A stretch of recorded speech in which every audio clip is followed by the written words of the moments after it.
आपा एक और मसला है, उसके ऊपर बात करता हूँ। आजकल ये जो बच्चियां हैं हमारी बहनें बेटियां, ये सी सेक्शन का शिकार हैं। मतलब नेचुरल बर्थ्स इस मुल्क से ख़त्म होती जा रही हैं। आप एक खातून हैं, इस मौजू पे क्या कहेंगी? भाई देखिए, मैं तो दोनों कानों को हाथ लगाऊंगी। ये बहुत बड़ी जुल्म और ज्यादती हो रही है। कसाई बने हुए हैं, सारा कसूर इनमें डॉक्टरों का है। डॉक्टरों का कसूर है। कम वक्त में ज्यादा पैसों का इनको लालच पड़ा हुआ है। ये कह देते हैं कॉर्ड गले में आ गया है, ऑपरेशन करना पड़ेगा, ये वो फलाना। भाई नहीं किया करो। दूसरी बच्चों को भी कहूंगी अपनी खुराक पे ध्यान दो। खाना पीना है नई बच्चियों का जो है ना, वो ये तो बिल्कुल ठीक नहीं। आपा बिल्कुल ठीक है। खुराक वाकई दौर तो हमारा था।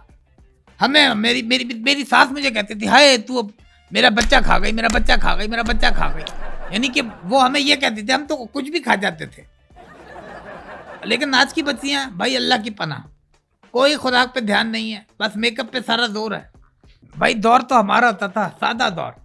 कोई ये हमें पता नहीं था हॉस्पिटल फलाना ढिमकाना। तो कैस ने अच्छी उनकी जो है वो सैलरी थी, तनख्वाह अच्छी थी, अच्छा काम करते थे। मैंने उनको एक दफ़ा सुनाया, मैंने कहा भाई कैस खुशखबरी आ रही है। अच्छा, आपने अपने शौहर को बताया कि आप प्रेग्नेंट हैं? तौबा तौबा तौबा, कितना बदतमीज है। मैं ढके छुपे अल्फाज में कह रही हूँ, तू तो क्लियर कर रहा है। बहरहाल मैंने कैस को बोला कि भाई खुशखबरी आ रही है। तो कैस ने कहा कि चलो खुर्शैद तुम्हें हॉस्पिटल ले जाऊं। तो उन दिनों पूरे बरे सगीर पाको हिंद में शायद एक ही हॉस्पिटल होता था या ऐसा कुछ होता था। बहरहाल मैंने इनकार कर दिया। मैंने कहा नहीं जी, मैं हॉस्पिटल नहीं जाऊंगी, मैं वहाँ किसी को जानती नहीं, और फिर वो लंबी चौड़ी बातें करेंगे इधर की उधर की, मैं नहीं कर सकती। बहरहाल जैसे तैसे करके जिद करके मुझे हाथ पकड़ के रक्शे में बिठाया उन्होंने। रक्शा अपनी मंजिल के लिए रवाना हुआ तो रास्ते में 2 दफ़ा पंचर हुआ। रुक भी गए, आधा पौना घंटा वहां भी ज़ाया हुआ। इतने में जब ठीक हुआ फिर चला गया। फिर रक्शा वाले को याद आया उसने बिजली का बिल भी भरना था। फिर वो बिजली की लाइन में लगा बिल की, वहाँ बिल भरा उसने। उसके बाद फिर रक्शा चलाना शुरू कर दिया। इस तरह करते करते 2-2.5 घंटे पे मुहिद हमारा सफ़र हुआ। और बीच में एक जंप आया। अस्पताल से मेरे ख्याल से आधे कदम से पहले एक जंप था। बस रक्शे ने वो जंप लिया है, उसके बाद खुर्शीद आपा माँ बन गई। आपने अपने पहले बच्चे को रक्शे में जन्म दिया जी, ये कह रही हैं आप? हाँ माशाल्लाह, आज मेरे 6 बच्चे हैं। आपका पहला बच्चा रक्शे में हुआ, बाकी तो हॉस्पिटल्स में ही हुए होंगे। नहीं, फिर वो समझ जाते थे, कैस को ट्रिक आ गई थी। वो जैसे ही मामला होता था वो रक्षा बुला लेते थे। क्या मतलब? मतलब कम खर्च वाला नशी, नेचुरल। आपके 6 के 6 बच्चे रक्शे में हुए? हाँ, रक्षे पे हुए। कैस रक्षा बुला के क्या करते थे? कैस रक्षा बुला के गोल चक्कर के गिर्द घूमे जाया करते थे और हॉस्पिटल के पास जाके जहाँ जंप होता है वहां से जंप मरवा देते थे। गोल चक्कर के गिर्द क्यों घूमते थे आपके शौहर रक्षे में? टाइम भी किल करते थे और कहते थे कि यार चक्कर से ना नेचुरल एनेस्थीसिया होता है। या इलाही, या अल्लाह। तो हमने तो ये वक्त देखे हैं, बड़े सादा दौर देखे हैं भाई। ना हमें दाइयों का पता, ना हमें हॉस्पिटल का पता। मुझे आपा जिंदगी में पहली दफा नेचुरल बर्थ से ना सी सेक्शन बेहतर लगना शुरू हो गया। तो तुम करवा लो अगर तुम्हें इतना शौक हो रहा है। आपा फिर बात फजूलियात की तरफ चली जाएगी।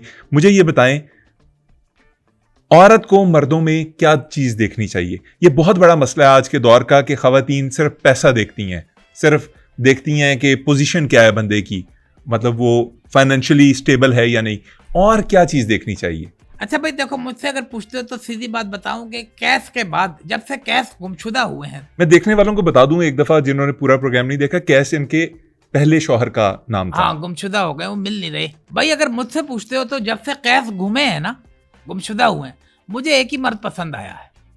कौन? अमरीश पुरी। अमरीश पुरी साहब मरहूम। हाँ भाई, उनके आप फिल्में देख लो, वो बहुत बड़े अदाकार। जो किरदार करें, यानी फकीर बने तो अकड़ जा नहीं रही, अगर विलन बने अकड़ जा नहीं रही, एक लाचार बाप बना है तो अकड़ जा रही नहीं, स्मगलर बना है अकड़ जा नहीं रही, मतलब अमीर बना है अकड़ जा नहीं। जो रोल दे दो अकड़ में। अगला जादूगर बन के अकड़ दिखा रहा है, हालांकि जादू नहीं कर रहा लेकिन अकड़ जरूर रहा है। तो ये अल्फा मेल वाली जो खुसूसियत थी ना अमरीश पुरी में, ये मेरे दिल को भा गई। तो मर्द ऐसा होना चाहिए। वो तो मरहूम हो गए, वो तो गुजर गए, हाँ, चले गए। अफसोस की बात है, वो चले गए। लेकिन अगर बावजूद उसके अगर मुझे मौका मिले तो मेरी नजर में एक मर्द है जिसे मैं चाहती हूँ। मतलब अल्फा मेल जो मतलब अपनी सख्तगिरी की वजह से बहुत मशहूर है। अमरीश पुरी के बाद आपको कोई और भाग गया? अमरीश पुरी तो छोले नहीं बेचता उनके आगे। कहाँ बैठे हुए हो आप? वो इतना सख्त मर्द है जो मेरी नजर में है अभी। मैं नाम जानना चाहूंगा, मेरी बड़ी ख्वाहिश है कि मुझे पता चले कि आप किसको पसंद करती हैं। मैं नाम बताऊंगी तुम शशदर रह जाओगे। मेरी वो पसंद है। खुर्शेद आपा की चॉइस ऐसी नहीं होती फजूल किस्म की। बताइए ना, मैं I am all years. Khurshed आपा को जो सख्त गिर मर्द पसंद है, नाम सुन लो उसका। प्लीज। सीनियर तज्जियाकार सलीम बुखारी साहब। सलीम बुखारी साहब क्यों पसंद है आपको? सख्त गिर है। उससे आप जो भी पूछ लो, उसको कहो कि यार अमेरिका ने ईरान पे हमला कर दिया, वो शुरू हो जाएगा। अमेरिका को बर्बाद कर देना चाहिए। वो तो किसी को खाते में नहीं लेता। वो तने तना अपने स्टैंड पे खड़ा रहता है। वो तो अपनी हुकूमत को आंखें दिखा देता है कितनी बार। वो वाहिद बंदा है जो सबके खिलाफ है। वो महंगाई के खिलाफ है। मुल्क में जो महंगाई है, नाइंसाफी है, उसके खिलाफ है। लाकानूनियत के खिलाफ है। अमेरिका के खिलाफ है। इसराइल के खिलाफ है। वो बंदा अपने स्टैंड पे खड़ा हुआ है, सख्त गिर। और मुझे तो कभी कभी लगता है कि सलीम बुखारी साहब अपने भी खिलाफ है। वैसे मैंने सुना है वो तुम्हारे ही ऑफिस में होते हैं। उनका वैसे क्यूबिकल किस तरफ है? आपको क्यों जानना है कि वो ऑफिस में कहाँ बैठते हैं? आपको क्या करना है? मैंने उन्हें लेटर फेंकना है। कैसा लेटर? बस वो हमारी बात है तो मैं क्यों बताऊं। अच्छा, किसी ना किसी दिन अगर वो लेटर तुम्हारे हाथ लग जाए तो समझ जाना वो लेटर मेरा नहीं है। क्यों? उस पे लिपस्टिक की सील लगी होगी ना। अल्लाह, या अल्लाह सलीम बुखारी साहब को महफूज रखी, अपनी अमान में रखी। आमीन आमीन। नाज़रीन, बहुत बहादुर, बहुत नडर और बहुत सख्त कीर किस्म का मौक़िफ़ रखने वाले शख्सियत। मैं आपको यकीन दिलाता हूँ कि सलीम बुखारी जितने भी बहादुर हों, इतने बहादुर नहीं है। अच्छा चलो, ये तो वक्त बताएगा। तुम तो कह रहे हो ये तो वक्त बताएगा, वक्त पे छोड़ देते हैं। नाज़रीन, इस प्रोग्राम को भी वक्त पे ही छोड़ देते हैं, क्योंकि अगर ये 2 मिनट भी और चल गया तो कुछ और खराफात सामने आ जाएंगी, कोई और मसला खुल जाएगा जो मैं नहीं चाहता। रमज़ान का महीना है, ईद करीब आ रही है। ईद के ऊपर कुछ और स्पेशल एपिसोड्स के साथ आपके सामने हाजिर होंगे। अब हमें इजाज़त दीजिए, अल्लाह ने के बाद। ये तुम्हें एक शेर लिख के दे रही हूँ, मोहम्मद अली खान, सलीम बुखारी साहब तक पहुंचा देना। तेरे दिल में मेरी सांसों को पनाह मिल जाए, तेरे इश्क में मेरी जान फना हो जाए। ये तो वो शेर नहीं है जो आमिर खान फना फिल्म में पढ़ते थे? ये तो एक शेर था। अभी सलीम बुखारी साहब को एक और शेर मैंने सुनाना है। पके पेड़ पे पका पपीता, पके पपीते को पकड़े पिंकू, पिंकू पकड़े पका पपीता। या अल्लाह। पका पिता पा। अब्बा।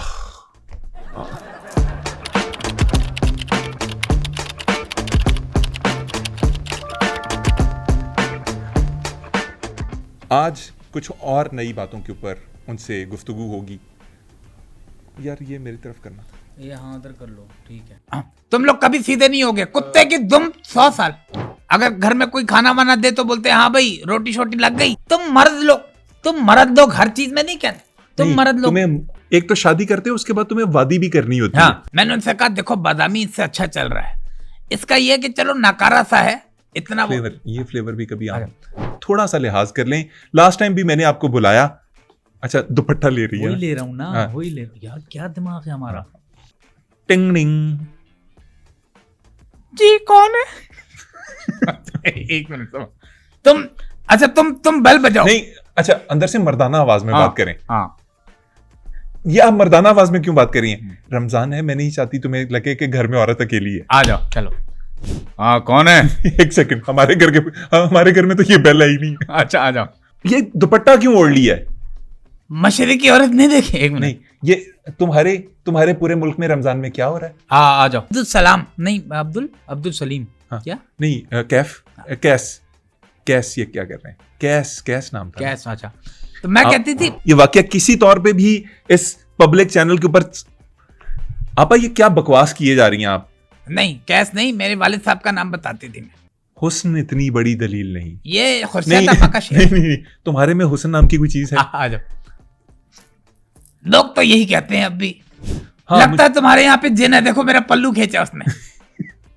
तुम्हारे हाँ, ये गिराए। और वैसे भी तेरी आपा ने नीचे बनियान भी पहनी। और वैसे भी तेरे आपा। तो फैमिली में कौन कौन है? मैंने कहा खाते क्या हैं? कहते हैं बस जो मिल जाए, हाँ। रूखी सूखी सलाजी। मैंने कहा खाते क्या हैं? बोलती मैंने पूछा कहते हैं मेरा ताल्लुक हिकमत के शोबे से है, वहां पे मेरा माथा फिरौन ठनका। आपने तो नहीं करवाई ना उनकी शादी, वो तो आपके पास शादी की दरखास्त लेके आए, चले गए, आपने इनकार कर दिया। अरे दूसरे दिन फिर वो बाबा आ गया था। अरे नहीं भाई। आपा, आजकल की जो बच्चियां हैं ये सी सेक्शन पे सी सेक्शन से बच्चे दिए जा रही हैं। नहीं बच्चे दिए जा रही हैं, नहीं सी सेक्शन हो रहा है बेचारियों का। खुराक पे ध्यान दो। हमारा देखो हमारा जो दौर था, ओए होए क्या दौर था। मुझे याद पड़ता है कैस को मैंने खुशखबरी सुनाई। एक सेकंड, सॉरी, हम हर चीज खा जाती थी हम। ठीक है। मेरी सास मुझे ताने देती थी, खावंद खा गई। हाँ। मतलब देखो हम तो खावंद खा आ जाते जाओ। थे। तो अगर जिंदगी में कभी मुझे खबर आई कि कैसा वाकई नहीं, तो मैं तो पहुंच जाऊंगी सलीम बुखारी के दर। आ जाओ। वैसे इनका क्यूबिकल कहाँ पे है? सही है। एक मिनट। अच्छा, वो वैसे इसी ऑफिस में काम करते हैं, तो उनका क्यूबिक। आ जाओ। हाँ वो पर अभी तो मैंने उनको वो भी सुनाना है। पके पेड़ पे पापा पके पेतिया पकते पीका खबाता खाते। पके पेड़ पे पका पपीता, पका पेड़ या पका पपीता, पके पेड़ को पकड़े पिंकू, पिंकू पकड़े पका आ पपीता। जाओ।